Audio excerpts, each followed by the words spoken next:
To add the missing phone application to the lock screen on the iPhone 17 or 17 Pro or Pro Max.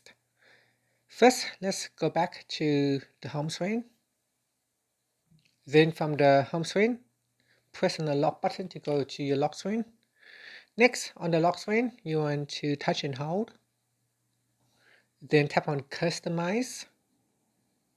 Next, over here, tap on the Add button, or if there is another app, simply tap on it to replace it. Okay, so in the search controls, we're going to scroll down, and in the shortcuts section, tap on Open App, then tap on Choose, and then scroll down and choose Phone, then tap on Done, then tap on Done, and tap on a blank spot to save the changes. And that's it. So we have now added the phone application to your lock screen. And that's it. Thank you for watching this video.